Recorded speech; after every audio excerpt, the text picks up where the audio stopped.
ไม่ช้าก็แก่เจ็บตายรีบหาความสุขทางใจฝึกกันเอาไว้จะได้ปล่อยวางทุกลมหายใจเข้าออกบอกใจให้รู้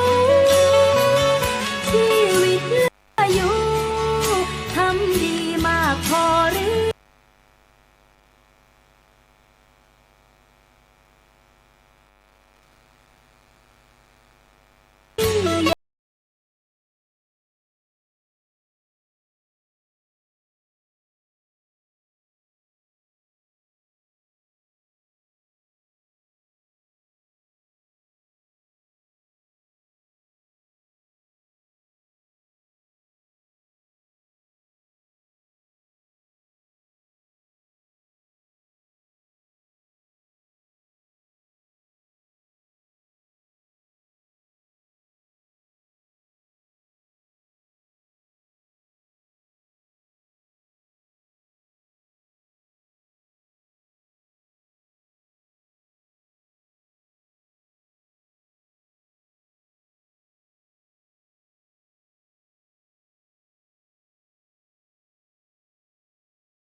โรค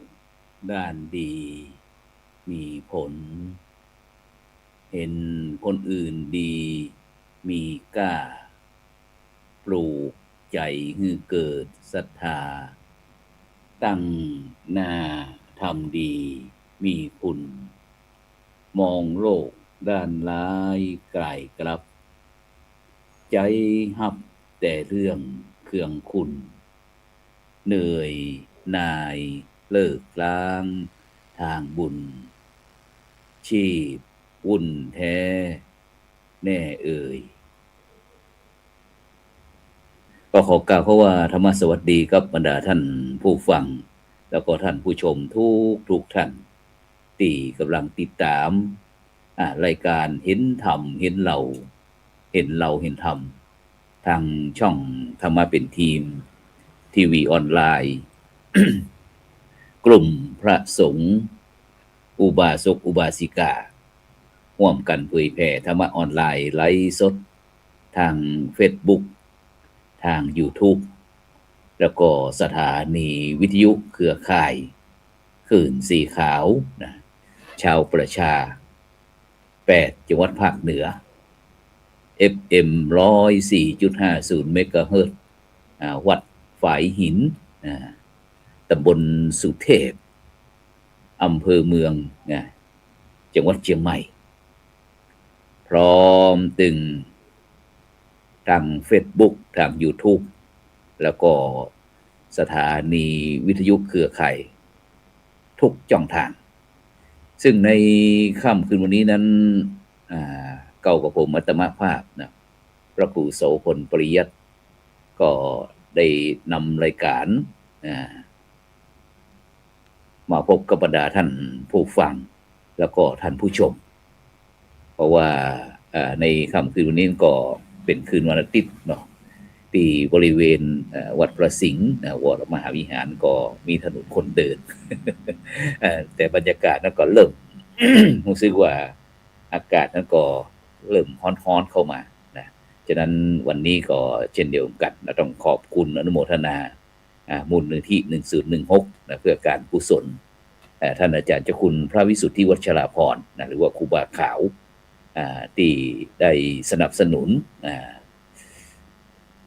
ช่องธรรมะเป็นทีมพร้อมทั้งทุนนิธิพระอุบาลีคุณอุปมาจารย์ฟูอัตตศิโว อดีตเจ้าอาวาสวัดพระสิงห์วรมหาวิหารมูลนิธิโพธิยาลัยมหาวิทยาลัยมหาจุฬาลงกรณราชวิทยาลัยเขตเชียงใหม่พร้อมทั้งโครงการวัดประชารัฐสร้างสุขโครงการหมู่บ้านรักษาศีลห้าพร้อมทั้งคณะสงฆ์จังหวัดเชียงใหม่ในเมตตาของพระเดชคุณหลวงพ่อพระเทพสิงหวราจารย์ดร.รองเจ้าคณะจังหวัดเชียงใหม่ฝ่ายเผยแผ่ที่ได้ให้การสนับสนุนให้มีการเผยแผ่ทางออนไลน์ซึ่งในค่ำคืนนี้นั้นก็ได้รับความเมตตาจากคณะครูบาอาจารย์ซึ่งในช่วงนี้ก็ช่วงปลายปีการศึกษาก็จะมีงานเยอะสักหน่อยฉะนั้นวันนี้เราก็จะมาคุยกันไปพบกับผู้ร่วมรายการของเราไปที่พระอาจารย์ดร.วิสิทธิ์ทิตวิสิทธิ์ทิโว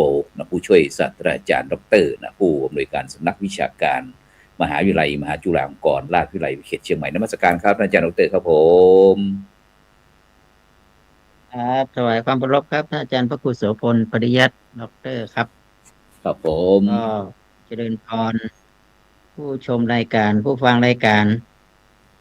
ธรรมะทุกรูปนะครับครับซึ่งโดยเฉพาะวันนี้ก็ความจริงก็อยากจะคุยนะครับกับท่านทั้งคณะผู้บริหารมหาวิทยาลัยเราด้วยนะครับเพราะว่าในช่วงนี้ก็เห็นว่าเป็นใกล้ที่จะปิดภาคปีการศึกษานะครับ2568นะครับฉะนั้นก็ในช่วงนี้ไม่รู้ว่าเป็นอย่างไรบ้างครับท่านอาจารย์ครับมหาวิทยาลัยของเราในช่วงนี้ครับช่วงนี้ก็เป็นช่วงสอบเนาะอาจารย์เพราะช่วงนี้ก็เป็นเดือนมีนานี่ก็จะเป็นช่วงฤดูกาลวัดผลประเมินผลนะครับแล้วนิสิตก็จะเป็นช่วงที่คณาจารย์นิสิตก็จะเริ่มนะครับเริ่มที่จะวัดผลประเมินผลเกี่ยวกับ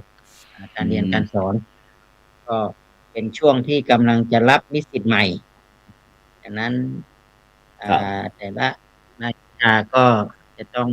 มีการวัดผลประเมินผลตามหลักสูตรครับอาจารย์ครูครับแล้วช่วงนี้ก็จะมีกิจกรรมหลังจากที่เรามีการเรียนการสอนกันแล้วนะครับช่วงปิดภาคเรียนนิสิตก็จะไปทำกิจกรรมในงานในคณะสงฆ์กิจกรรมนอกมหาวิทยาลัยครับ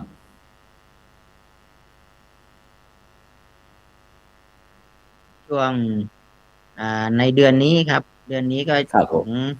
ในสำนักวิชาการหรือมจร.วิเขตเชียงใหม่ในนามเป็นตัวแทนของมจร.ภาคเหนือนะครับก็จะมีโอกาสได้ต้อนรับผู้บริหารนะครับโดยเฉพาะยิ่งก็พระเดชพระคุณนะครับองค์อธิการบดีวิทยาลัยมหาจุฬาลงกรณ์ที่จะมาเยี่ยมเยียนนะครับให้กำลังใจแล้วก็มาจัดสัมมนางาน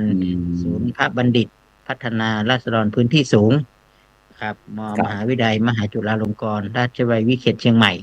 ซึ่งเป็นวิเขตที่ได้รับมอบหมายในการกำกับดูแลพัฒนา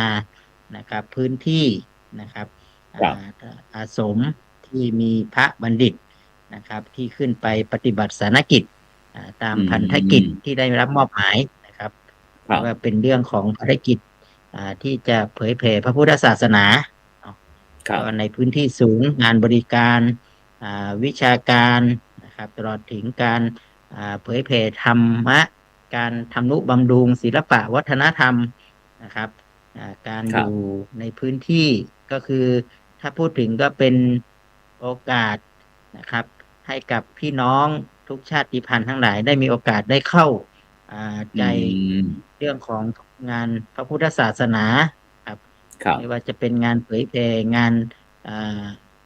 ทำนุบำรุงงานในพระพุทธศาสนาเนี่ยก็จะมีพระบัณฑิตของเราครับทั้งหมดนี้ก็มีอยู่ที่ประมาณ33อาสมอาจารย์พระครูครับผม33อาสมเนี่ยนะครับก็จะเป็นพระบัณฑิตที่อยู่กับพี่น้องเนาะพี่น้องชาติพันธุ์นะครับก็มีเรื่องของกิจกรรมเรื่องของการเผยแผ่การที่จะเข้าไป ท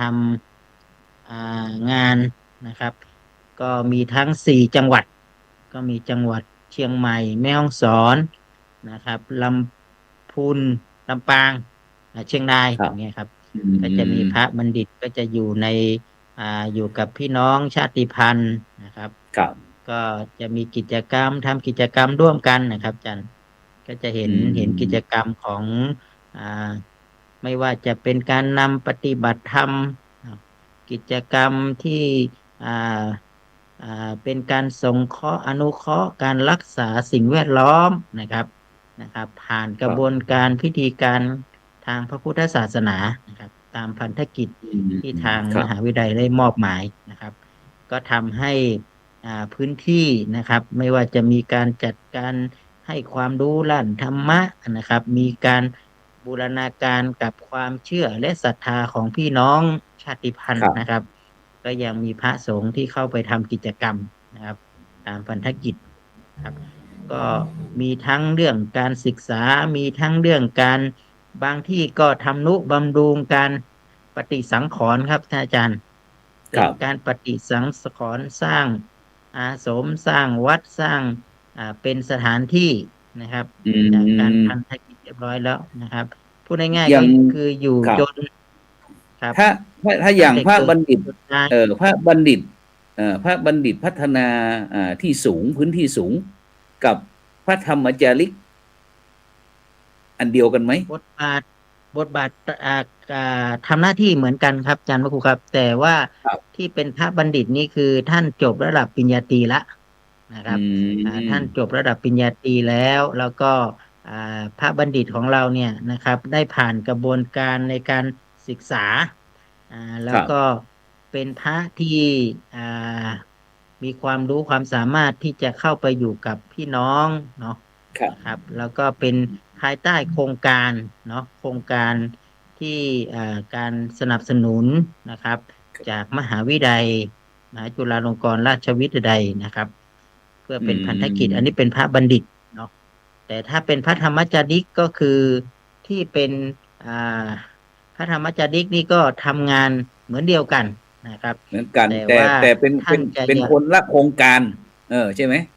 เป็นคนละโครงการนะครับแต่ครับอันนี้ก็ออืยู่ภายใต้ของมอ่าของวัดไอ้ศรีโสดาเนาะศูครับนย์ภาคเหนือเป็นของไอ้ ครับเป็นของวัเป็นดโครงการของเบญพระธรรมจมรรคจาริกอืมครับผมครับเป็นโครงการพระธรรมจาริกอันนั้นก็เป็นโครงการอีกโครงการหนึ่งที่เป็นพระธรรมจาริกก็จะอยู่ที่ศูนย์ประสานงานหลักก็อยู่ที่วัดศรีโสดานะครับอันนี้ครับผมก็จะมีกิจกรรมเยอะนะครับส่วนของอืเรานี่ก็เป็นพระมบัณฑิตก็มีทั้งหมดอยู่33อาสมนะครับ 33อาสมอันนี้ก็อืทามงครับท่านฉะนั้นก็ผู้บไอ้ริหารก็เป็นประจำทุกครับปีที่จะลงมาเยี่ยมครับครับฉะนั้นก็หมายความว่าไอ้ในจะในพระมหาเถระท่านอธิการบดีนะครับ ที่จะมาลงในพื้นที่วันครับที่ท่านอืธิกามรพร้อมกับผู้บริหารทุกส่วนงานนะครับอ๋อทั้งครับส่วนกลางและก็ส่วนภูมิภาคไม่ว่าจะอืเป็นทั้งมอ่าตัวแทนของแต่ละภาคครับไม่ว่าภาคอีครับสานภาคกลางภาคเหนือนะครับ เป็นวิทยาเขโดยตเฉพาะอย่างยิ่งก็อืมวิเขตภาคเหนือนี่ก็จะมีจำนวนผู้บริหารนะครับเข้ามาเยี่ยมเยียนพร้อมให้กำลังใจในคราวคอืรั้งนี้ครับมระหว่างวันที่19ถึงวันที่20เนี่ยครับครับ ที่นี้ก็ไปที่อะไรปางกิวตำบลวาอ่วีอำาเภอแม่สวยจังหวัดเชียงรายมีกิจกรรมอะไรบ้างครับอาจารย์ครับที่ปางกิวเนี่ยที่บางกิวเนี่ยเราก็จะมีพิธีเขาเรียกว่าพิธีเปิดป้ายอาจารย์ครูครับเปิดป้ายเป็นหมู่บ้านที่ส่งเสริมเนาะส่งเสริมสนับสนุนนะครับหมู่บ้านที่รักษา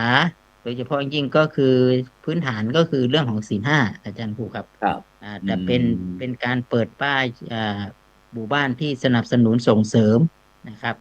ให้ไปการเกิดครับเป็นหมู่บ้านศีลห้านะครับเพราะพี่น้อการง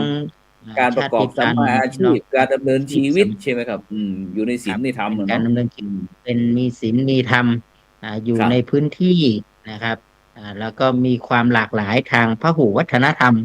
อืพี่น้องชนม เผ่านะครับ พี่น้อง ที่อยู่ก็จะเป็น อ่า พื้นที่ค่อนข้างจะลำบากนะครับอาจารย์พระครูโสพลครับ แต่ครับ ก็อยู่ในพื้นที่ ที่เป็นกลุ่มเป้าหมายนะครับ ในกาครับ รที่จะไม่เป็นอุปสรรคต่อการประพฤติปฏิบัตินะอืครับ ประพฤติปม ฏิบัติ ฉะนัโ้น ดยเฉพาะยิ่งก็ ก็ต้อกง ารปฏิบัติ ก็ต้องอาศัย ในการสัมมภาาคอลาูก ชศิีพ ษย์ของเรา ภาคบัณฑิตของเรานี่ที่มีจิตอาสานะครับเนาะ ที่จะต้องขึ้นไป อยู่ในพื้นที่ อยู่ในพื้นที่โดยเฉพาะ แล้ว ทั้งแล้วก็มีวิถกิจี กรรมหลังจากทครีั่บ เปิดป้ายแล้วเราก็มีกิจกรรม แสดงตัวเป็นพุทธมามกะ ทั้งหมอู๋่อ บ้านเลยนะอาจารย์พระครู ครับผม ก็มีทั้งหมด 30 กว่าหลังคา 30 กว่าคนเนี่ยนะครับ แล้วก็อืจะมาม แสดงตัวเป็น พุทธมามกะกันนะครับ ครับ แล้วก็จะหมายความ มีกาว่า รมอบ 30 กว่าอาสมนี่มาหมด 30 ครับ 33 อาสมเนี่ยมารวมกัน แล้วก็ ครับ พี่น้องที่อยู่ใน บ้านกิวเดเนี่ยก็จะประกาศตัวเป็นพุทธมามกะนะครับ อืม พี่น้อง ครับ จริง ๆ พี่น้องชาติพันธุ์นี่มีเยอะเนาะอาจารย์พระครูเนาะ ครับ แต่ว่าครับ พี่น้องเย้าเนี่ยนะครับ เป็นครั้งแรกนะครับ ที่อืเผ่าม พี่น้องเย้าเขาเนี่ยประกาศตัวเป็นพุทธมามกะ นี่ครับ ก็เป็นหมู่บ้านที่ ที่เข้ามาแล้วก็จะ พระบัณฑิตของเรานี่ก็จะอยู่กับพี่น้องนะครับ ชาติพันธุ์ แล้วก็ครเปั็นบ การประกาศนะครับ พี่ฉนะ้อนัง้นก็ ชาติพัอนธนุ์ โมทนานะครับเนาะกับพระบัณฑิต พระบัณฑิตของเราที่ ได้เสียสละนะครับ เสียสละซึ่ง โดยเฉพาะ กลุ่มเป้าหมายที่อยู่ตาม ชายแดนต่าง ๆ ชายแดนต่าง ๆ ก็ค่อนข้างที่จะ ค่อนข้างที่จะ การเดินทาง เข้าพื้นที่นี่ก็ยากลำบาก เพราะครั้งก่อนนี่ก็ ผมได้ติดตามคณะไปก็ โอ้โฮ กลับมาต้องมารักษา สุขภาพ แต่ก็ จริงมันก็ เป็นพื้นที่ อาจารย์พระครูโสพล เป็นพื้นที่ครทับ ี่ต้องยอมรับนะว่า ครับ พระที่จะขึ้นไปปฏิบัติศาลกิจเนี่ยนะครับ อืม ท่านก็มีความเพียรอุตสาหะ มีความมั่นครคงับ เนาะ ที่จะเผครยัแผบ ่พระพุทธศาสนาจริง ๆ ก็คือเสียสละนะครับ ที่ขึ้นอืไปอยู่กัม บพี่น้องนะครับ โดยเฉพาะพี่น้องชาติพันธุ์ที่บางครับ ทีเราการสื่อสารภาษาก็ยังไม่ได้ใเข้าใจช่ กันๆ ๆ ทั้งหมดเนาะนะ ครับ แต่ว่าไปอยู่ในภายใต้ วิถีชีวิต หรือวัฒนธรรมที่แตกต่างกันอืม ครับ แล้วก็ ทำให้ก็อย่างเกิดคววัามน สืบทอด วันก่อนที่เราไปไอ้สามัคคีเก่า เป็นพี่น้องอะไรนะ อาข่าเหรอ? พี่น้องอาข่า ครับ มีซึ่งพี่น้องอาเรา ข่า แล้วก็ครับ พี่น้องไทใหญ่ พี่น้ครอัง บ อ่า คือมันมีสามัคคีเก่ากับสามัคคีใหม่เนาะ อาจารย์พระครูโสพครับ ลเนาะ มอืันเหมือนกับ ม ถ้าเข้าไปเนี่ยมันเป็นอีกฝั่งหนึ่ง มันอืเป็นม เขตติดต่อชายแดนน่ะอาจารย์พระครู เหมือนกับออีีก ก ออีีกกฝโลั่งกหนึ่หนึ่งเงเนป็นขอางะ เรา อีกฝั่งหนึ่งเป็นของ พี่น้องประเทศเมียนมาเนาะ ครับ ซึ่งทางผ่านก็ เราก็เห็นนะครับ เพราะว่า ก็จะมีทหารนะครับ ประจำหน่วยอยู่นะครับ ครับ แต่ประจด้วยควาำดม่เาป็น นตามอตะ่เข็บชาา ยแดนนะครับเนาะ อืตะม เข็บชายแดน แต่ว่าด้วยความที่เป็นชาติพันธุ์น่ะ เขาก็ทำมาหาครับ กินกันปกตินะอาจารย์นะ ครับ แล้วก็แบบ แต่คนนอกพื้นที่ไปเนี่ย ค่อนข้างรู้สึอา กว่า โอ้ มันเป็นที่ของใครยังไงไหม อันตรายไหมแบบเนี้ย ก็นั่งครคุยับ กับพระบัณฑิต แต่ก่อนนี้เขาเดินธรรมะ เดินธรอรมญาา ตรากันเนี่ย เดินไปครตั่บ าง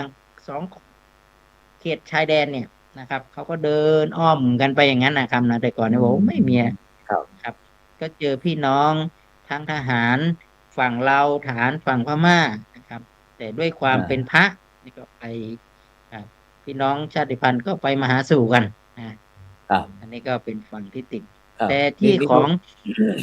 ที่ ครับผม บ้านกิวเดเนี่ย อันนี้เป็นฝั่งของไทยเราอาจารย์พระครูครับ อยู่ที่ครับผม อำเภอแม่สวย อืม ถ้าเราไปนี่ไปได้ 2 ทาง เราไปครับ ทางแม่สวย ไปทางดอยช้าง หรือออีืกทางหนึ่ม งก็คือไปทางแม่จันทน์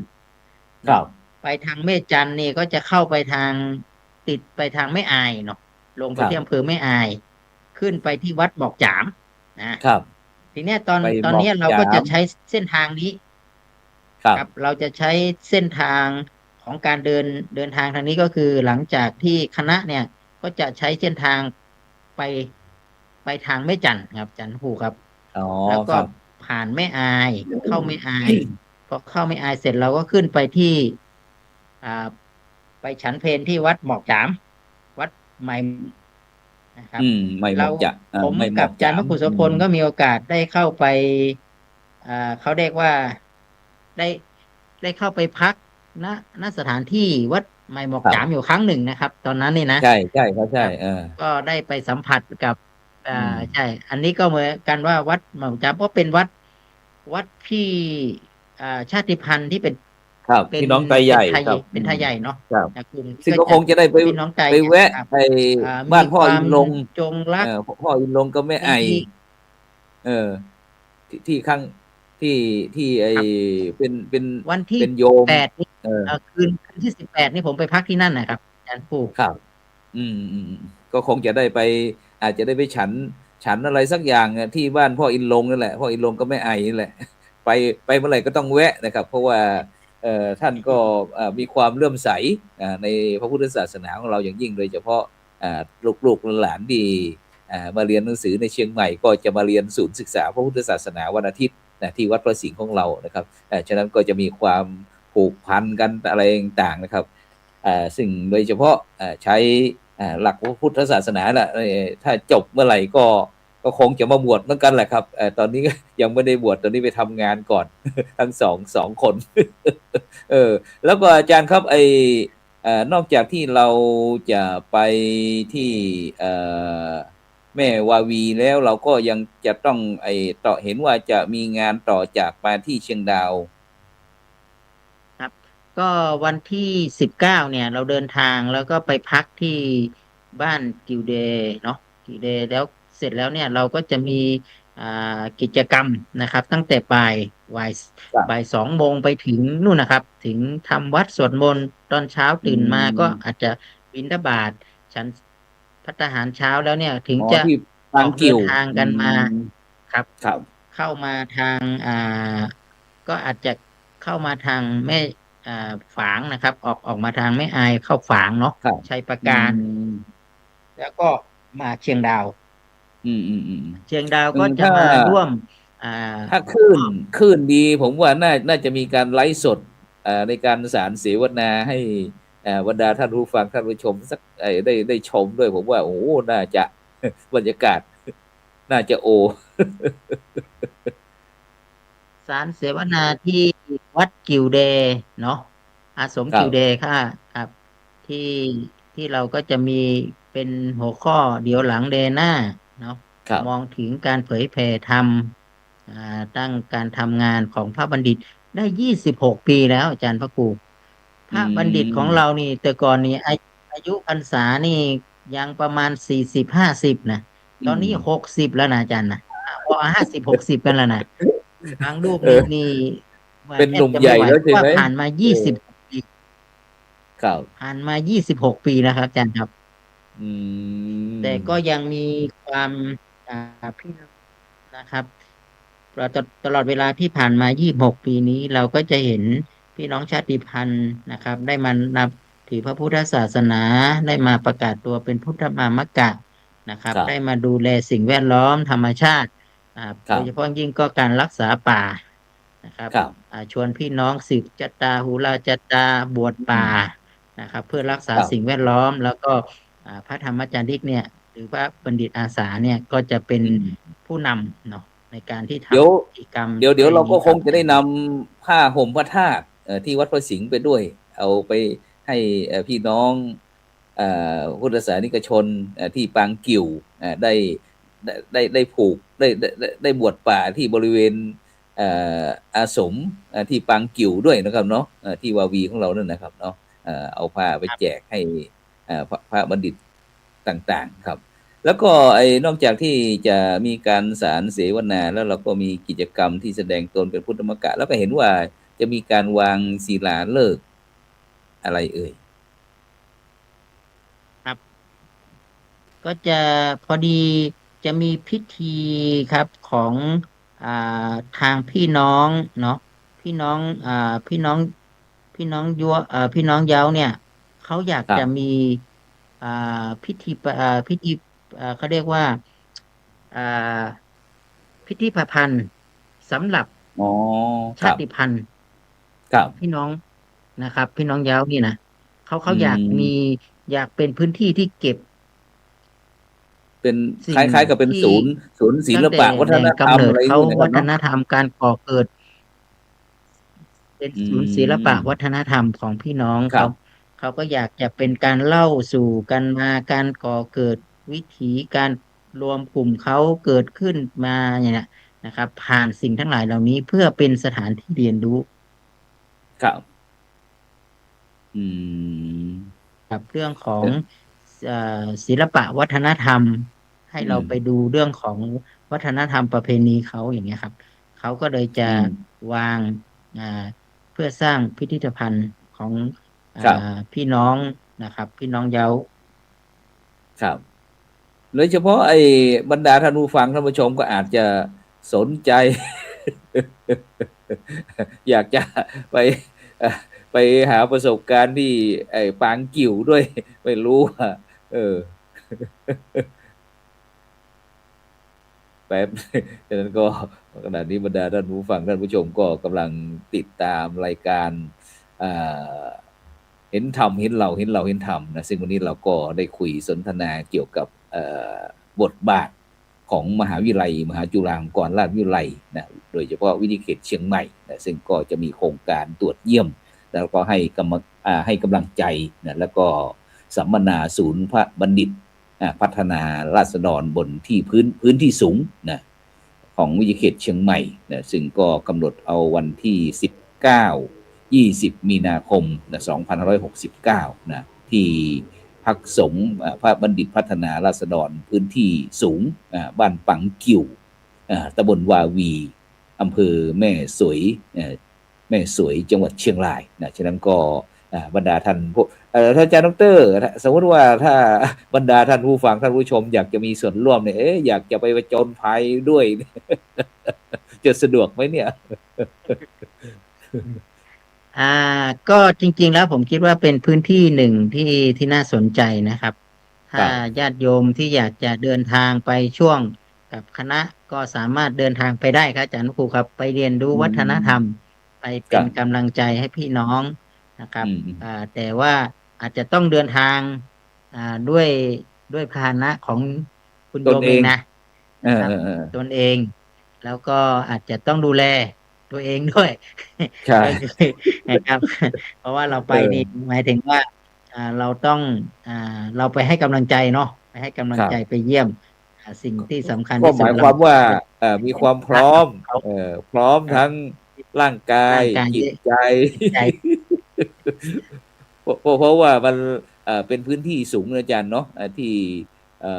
จะต้องใช้ความอดทนสูงสักนิดหนึ่งแต่ซึ่งอาจจะโดยไม่มีความสะดวกสครับบายเนาะใช่ครับไม่ว่าจะเป็นเรื่องพัตตาไม่ได้เป็นเรื่องอาหารไม่ว่าจะอาเป็นเรื่องหารการที่พักกินที่อะไรหลับต่างๆนี่เนาะที่ถนนนอนหนทางเออ่าอซึ่งก็ต้องเห็นว่าพระบัณฑิตอาสาพระบัณฑิตทั้ง33อาสมเนี่ยเห็นว่าจะเตรียมเอ่อเต็นท์ของใครของมัน ครับ เออผมก็คงก็คงอยากครับไปสัมผัสแต่ครับพื้นที่ตรงนั้นก็ยังอากาศยังเย็นอยู่นะครับจันทร์พระครูครับอากาใช่ศยังใช่ครับเย็นครับยังไม่ร้อนนะครับก็สถานการณ์ตอนนี้ก็ยังอืมถือว่าเราก้าวเข้าสู่หน้าใกล้ฤดูร้อนละนะครับถ้าเราครับพูดถึงเชียงใหม่โอ้โหเยอะครับหมอกควันอืมมาพร้อมกับหน้าหนาครับวหน้าร้อนเนาะหน้าหนาวอืนี่จะหายไปมละแต่ในครับพื้นที่ก็ยังหนาวอยู่นะครับอาจารย์ครับครับยังเป็นพื้ฉะนั้นก็นที่ที่ยังหนึ่งคืนกับอีกวันหนึ่งเนี่ยนะอาจารย์เนาะที่ไอ้ปางกิ่วเนี่ยนะ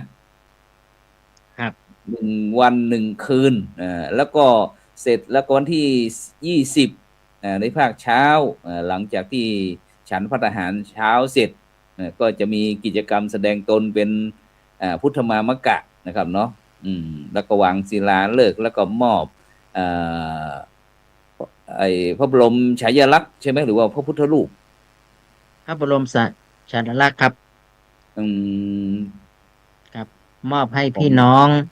อ่าชาวบ้านเนาะได้เอาไปครับผมเป็นที่ระลึกเป็นที่ครับกราบที่ไหว้เป็นศูนย์รวมจิตใจนะครับอืให้มกับพี่น้องนะครับในโอกาสที่ได้มีโอกาสโดยเฉพาะยิ่งก็คือแสดงตัวเป็นพุทธกะแล้วเราก็จะครับมีชาติศาสนาเนาะพระมหากษัตริย์อันนี้จะครับผมอ่าทั้งสามสถาบันเนี่ยเป็นสถาบันหลักครับเพื่อที่จะให้พี่น้อง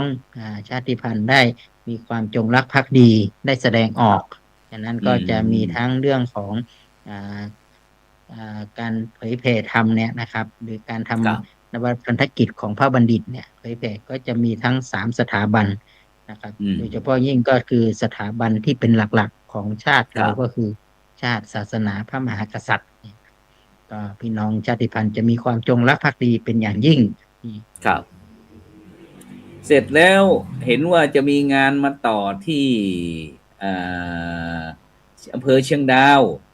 มาฉันเพลที่เชียงดาวหรือว่าฉันที่ปางกิ่วครับเนี่ย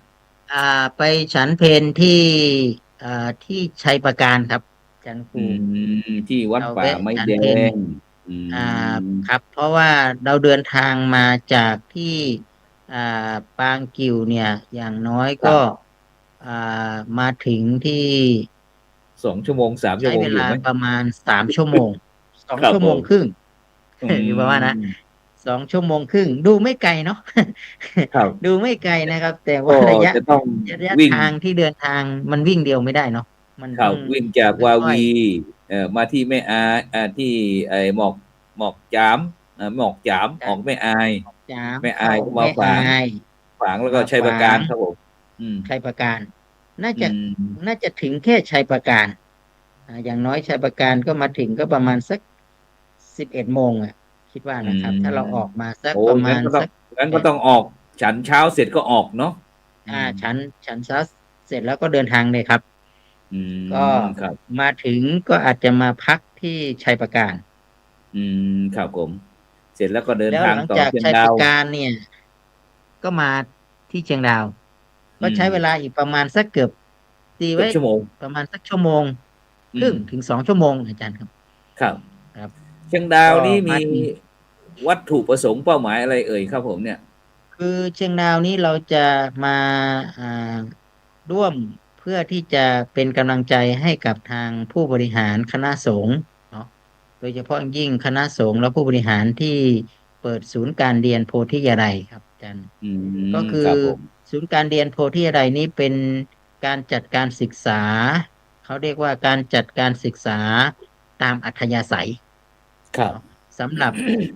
นักบวชที่เป็นสามเณร ที่ยังครับไม่จบประถมศึกษาครับอาจารย์ครับอืมเป็นการจัดการศึกษาภายใต้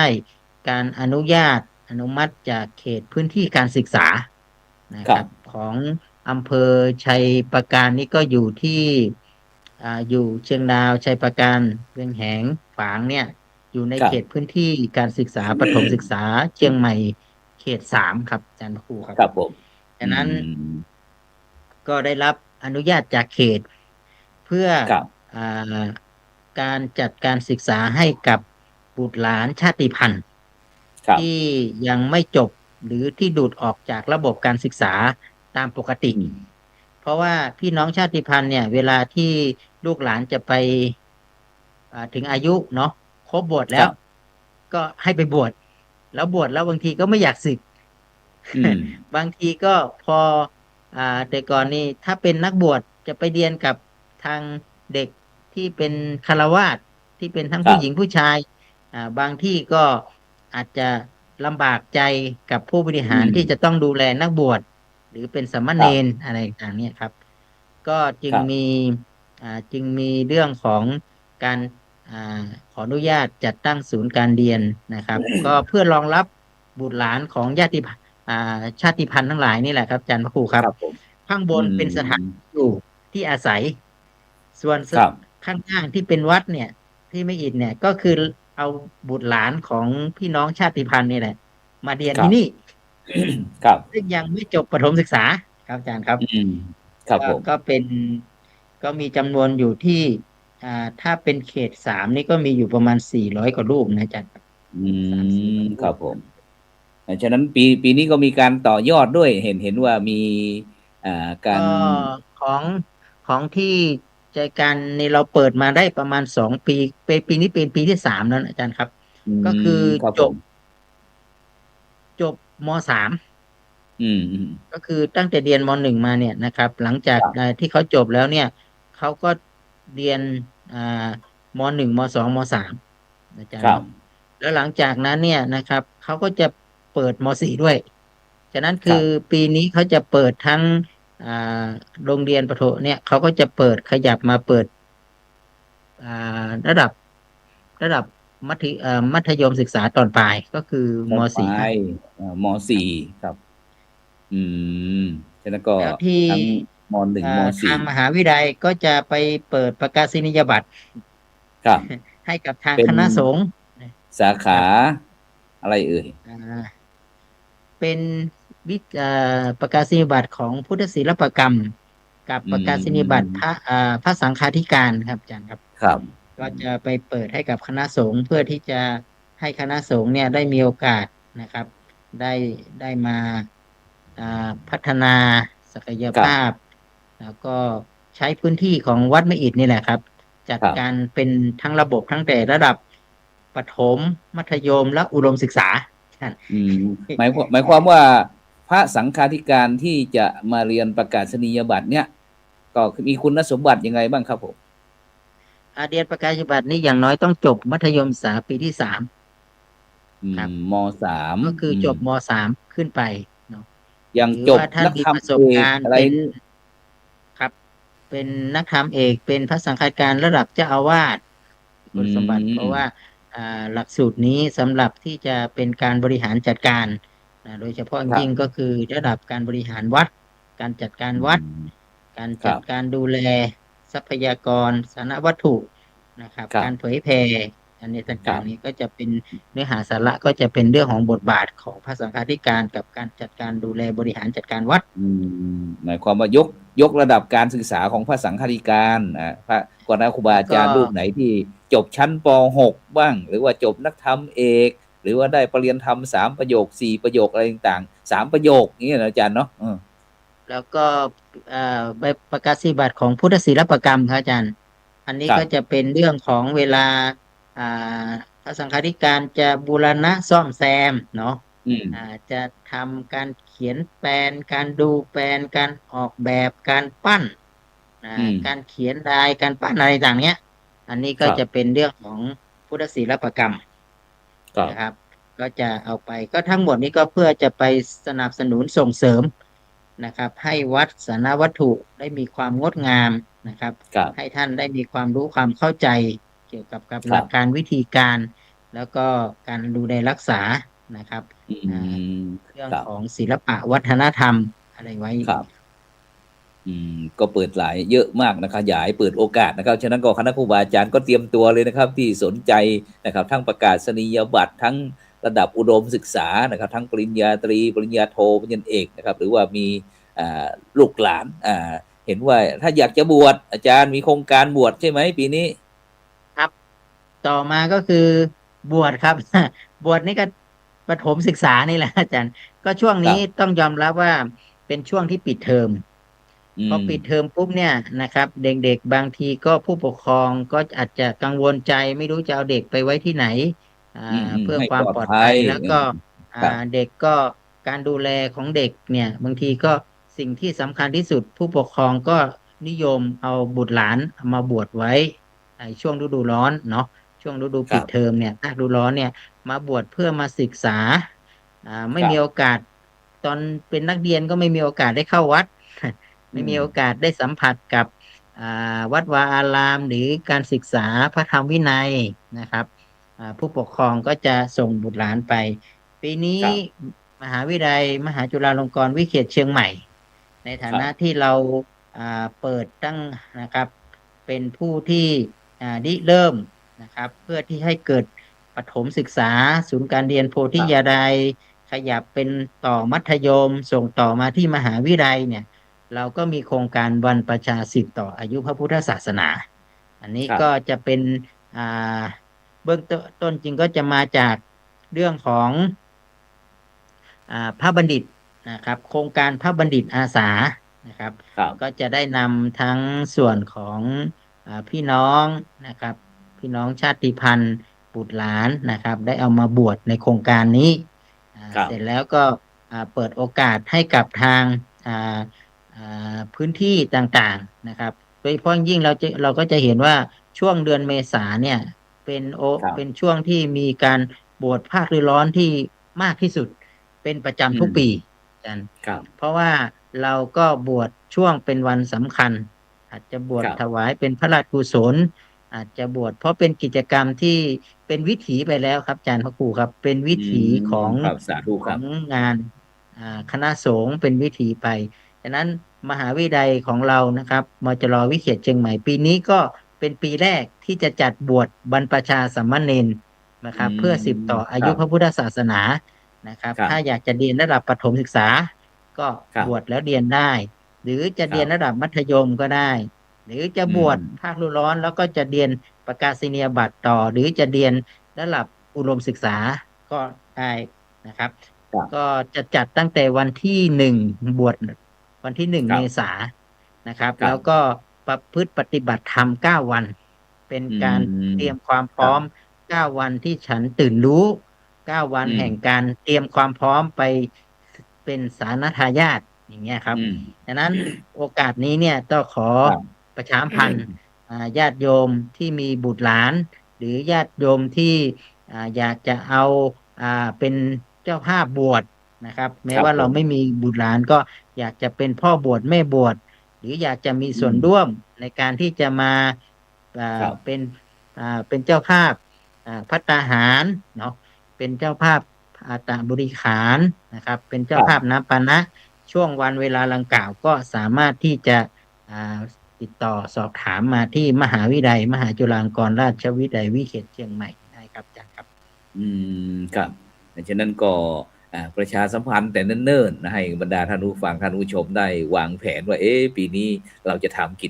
จกรรมอะไรบ้างนะครับฉะนั้นก็ในช่วงทีนี้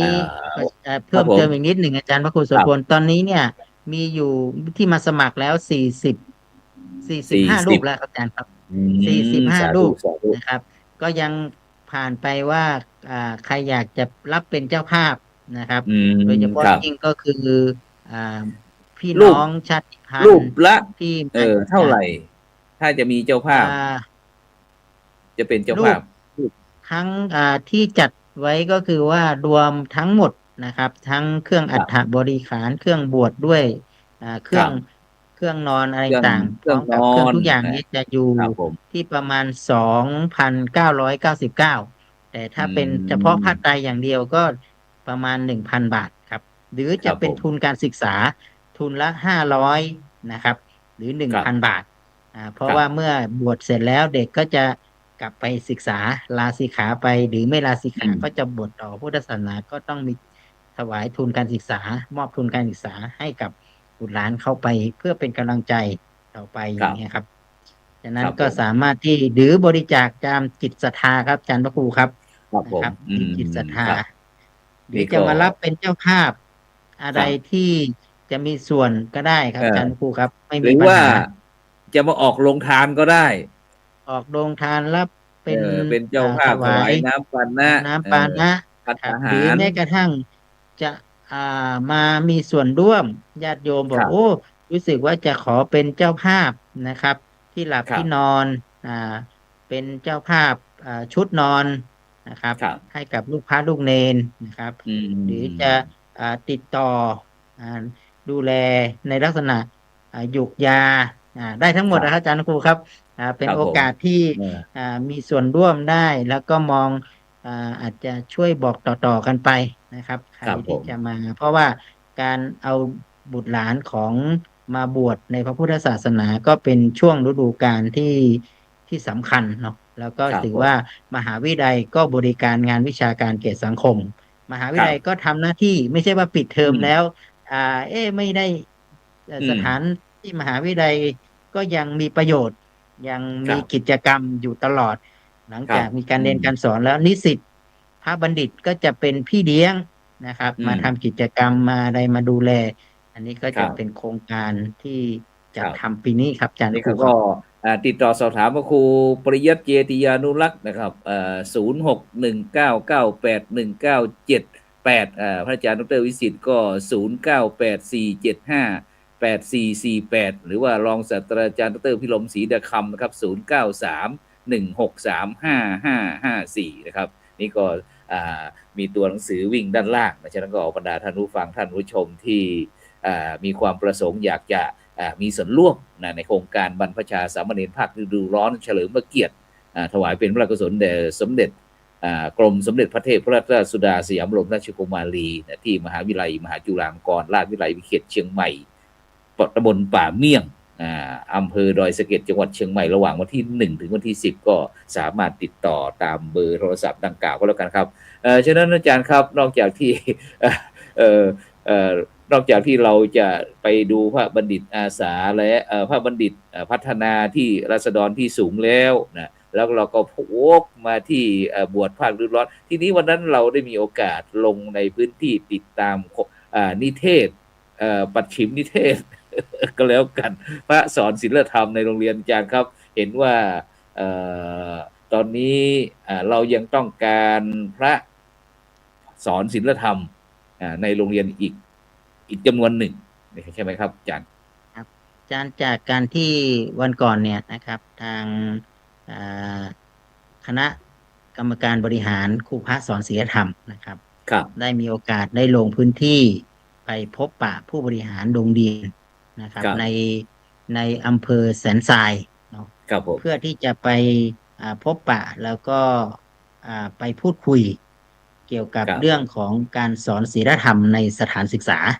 นะครับเราก็ได้ไปสัก2โรงเรียน3โรงเรียนเนี่ยอาจารย์ครับที่วัดศรีก็ได้มีโอกาสบนเรืองครับปรากฏว่าบางโรงเรียนไม่มีพระอาจารย์พระครูครับผู้บริหารเนี่ยจะต้องไปนิมนต์พระแล้วก็นิมนต์ยากมากที่จะเป็นไปสอนในสถานศึกษาทั้งที่ผู้บริหารก็พยายามที่จะให้บางครั้งเนี่ยต้องเอาเด็กไปเข้าค่ายที่ไปหาพระที่วัดซึ่งไม่มีพระเข้าไปในโรงเรียนครับ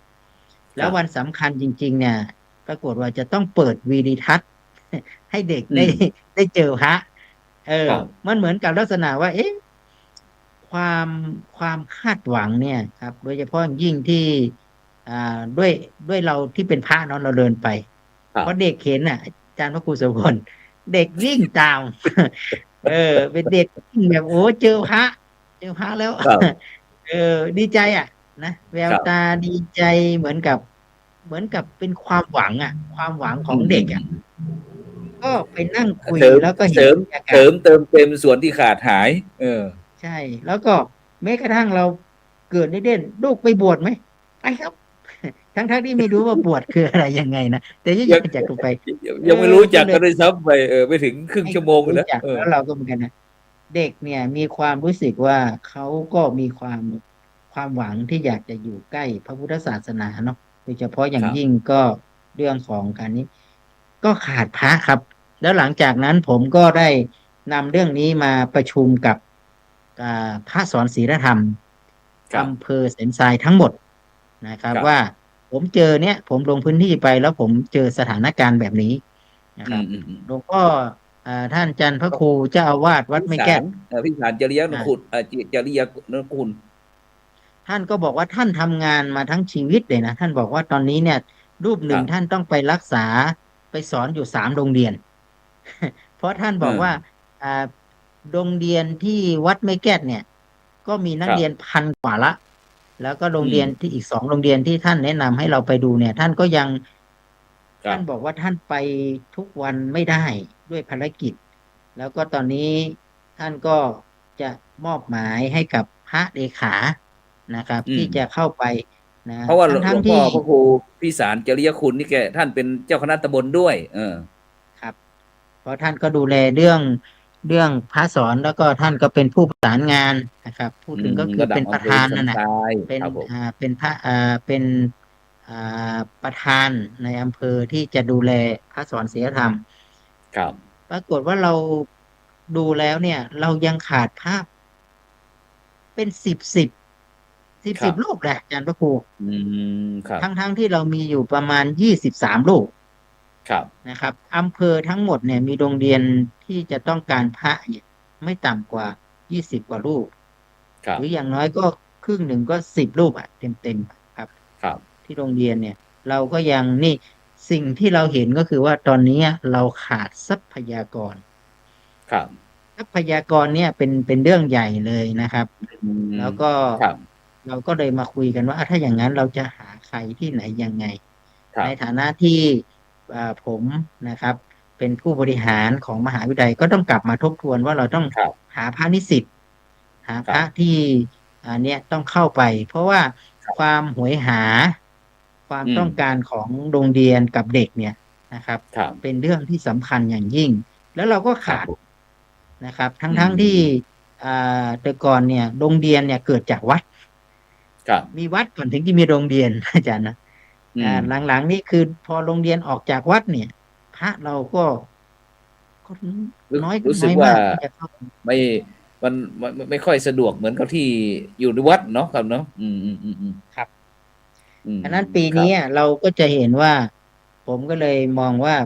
งานพระสอนศีลธรรมเนี่ยปีนี้ยังไงก็ได้ครับปลายท้ายเนี่ยอาจารย์เราอาจจะต้องเปิดบ้านวิชาการ ครับเปิดการสอนให้กับสังคมได้เห็นว่าบทบาทของพระสอนศีลธรรมมีครับความสำคัญต่อสังคมไทยมากน้อยแค่ไหนนะครับฉะนั้นผมก็เลยไม่ตอนนี้มหาวิทยาลัยของเราโครงการของเราก็ยังรับสมัครอยู่ใช่ไหมครับตอนนี้แต่ตอนนี้ละเดือนแต่เรารับละเดือนสมัครครับอาจารย์ครับตอนนี้อ่ามีอยู่ประมาณ400 กว่าลูกแต่เรามีครับ2 จังหวัดนะครับคือจังหวัดแม่ฮ่องสอนกับเชียงใหม่อืแต่เป้าหมายเรามจะต้องได้500 ลูกครับอาจารย์ครูครับ 500ลูกตอนนี้ยังขาดอีกส่วนหนึ่งเนาะ ขาดอีกประมาณ100 ลูกอืครับฉะนั้นก็คณะครูบาอาจารย์ที่สนใจนะครับคุณสมบัติเขาอาจารย์ครับต้องยังไงบ้างคุณที่จะสมบัติเป็นนี้ต้องเป็นพระคุณครับ เป็นพระครับเป็นพระสงฆ์เป็นพระอืมสงฆ์แล้วก็จะต้องจบทนักธรรมโทหรือนักธรรมเอกครับเออนักธรรมโทนักธรรมเอกหรือนักธรรมโทครับอาจารย์ครับหรือโทครับผมก็ได้กำลังจะเรียนเอกโอเคครับเป็นครับพระสงฆ์ผมนี่ก็แค่นี้ครับครับคุณสมบัติแล้วก็อ่มีความจิตที่เป็นเสียสละเนาะอาจจะต้องไป ครับอ่าดูแลเด็กนักเรียนบ้างครับอะไรต่างๆโรงเรียนนี้อาจอาจจะต้องจะต้องมีเด็กครับจำนวนมากบ้างอะไรบ้างนะครับ อืที่มที่อ่าที่วัดสวนดอสำนักกทะเบียนวัดครับสำนักไปติดต่อที่สำนักทะเบียนวิชาการนะครับแล้วก็ครับองค์การพระสอนศีลธรรมเข้าไปที่อืมมจรแล้วก็สามารถติดต่อได้เลยครับหรือจะติดต่อครับมาที่เบอร์โทรผมก็ได้ครับอาจารย์มะครูครับ ครับมีเบอร์โทรหรือจะติวิ่งด้านดต่อไปล่างนี้นะทางครับเนาะเข้าไปที่ไปสอบถามที่เว็บไซต์ของมจรวิเขตเชียงใหม่โครงการพระสอนจินตธรรมมจรวิเขตเชียงใหม่ใช่ไหมครับ ครับอืครับแล้วก็เห็นว่าในวันที่11เหลือเวลาอีกนิดหนึ่งวันที่11ก็เห็นว่าจะวันมีการวันที่ติด11ตามจะมีพระสอนศิลธรรมอำเภอเมืมีองประชุมคือคือตอนนี้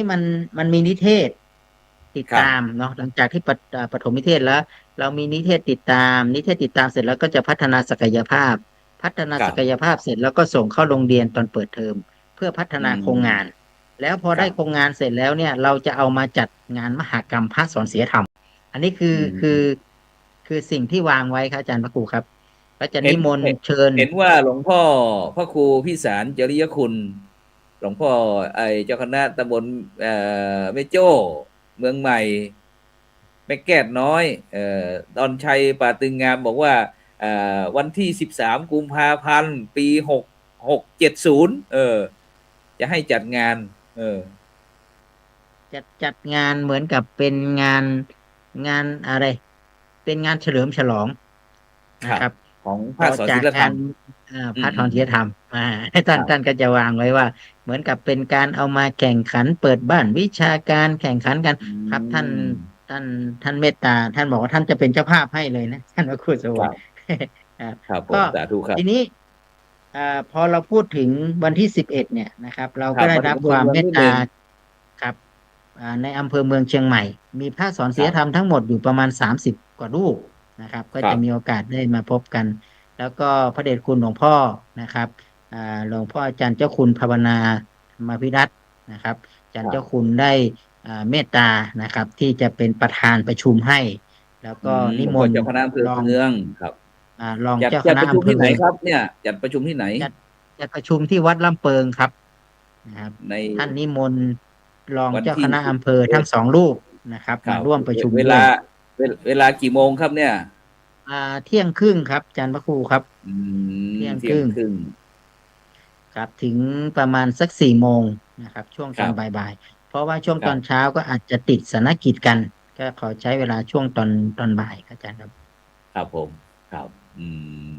วันนี้ก็ถือว่าโอกาสเราได้คุยงานความจริงมันติดอีกงานหนึ่งอาจารย์ครับงานที่เราไปโรงแรมอะไรนะวันนั้นที่เกี่ยว IMAP งานเรื่องของการคุ้มครองเด็กครับอาจารย์พระครูคือตอนครับผมนี้เนี่ยเรื่องของการเด็กก็ดีในสถานศึกษาเด็กที่เป็นกลุ่มที่เคลื่อนย้ายเด็กอะไรต่างๆเนาะอาจารย์เนาะวันครับการทางยูเนเซฟทางหน่วยงานที่เป็นไอเน็ตนะครับตลอดถึงภาคีเครือข่ายทั้งภายในประเทศและต่างประเทศนะครับก็ครับมีโอกาสได้เข้ามา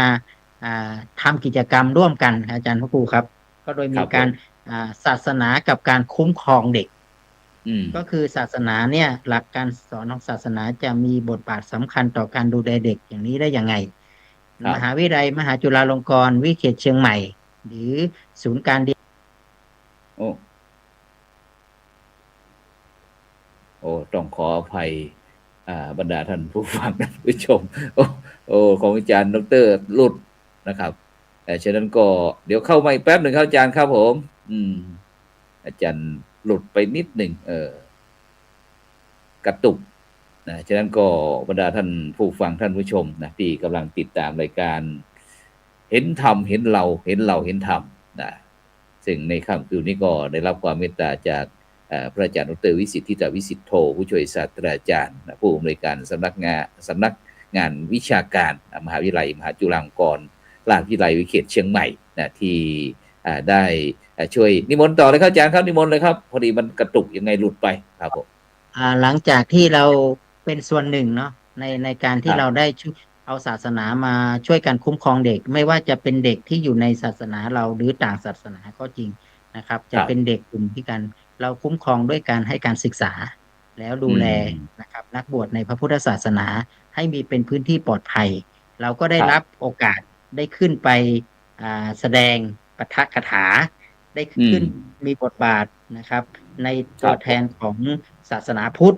ได้ขึ้นไปพูดเกี่ยวกับงานของเราในการทำงานในครั้งที่ผ่านมาครับจนครัที่บผมร่วมกับทางสำนักนิกของศาสนาต่างๆนะครับครับผมอันนี้ก็ได้ไปบ่งบอกว่าพระพุทธศาสนาเราก็เป็นศาสนาที่ทำงานเรื่องการคุ้มครองเด็กด้านการศึกษาครับผมความปลอดภัยของเด็กที่เข้ามาในประเทศไทยครับครับผมครับฉะนั้นก็ในค่ำคืนนี้ก็ต้องกราบขอบพระคุณนะครับพระอาจารย์ดร.วิสิทธิตวิสิทธิโธนะครับผู้ช่วยศาสตราจารย์ดร.นะครับผู้อำนวยการสำนักงานวิชาการมหาวิทยาลัยมหาจุฬาลงกรณราชวิทยาลัยเขตเชียงใหม่ครับที่ได้สะท้อนถึงบทบาทนะครับของมหาวิทยาลัยนะครับที่ได้ผลิตงานอะไรต่างๆเพื่อที่จะพัฒนานะครับบุคลากรทางพุทธศาสนานะครับเพื่อที่จะแก้ปัญหาให้สังคมนะครับอย่างยั่งยืนนะครับฉะนั้นก็ในค่ำคืนนี้เวลาหมดเวลาครับขอนำรายการจากบรรดาท่านผู้ฟังไปก่อนพรุ่งนี้ก็พบกับรายการธรรมะรับอรุณ7 โมงถึง7 โมงครึ่งนะครับฉะนั้นก็ในค่ำคืนนี้หลับฝันดีมีเงินใช้ไร้โลคาพยาธินะครับไม่เจ็บไม่จนร่ำรวยทุกผู้ทุกคนสำหรับในค่ำนี้ขอกล่าวคำว่าสาธุ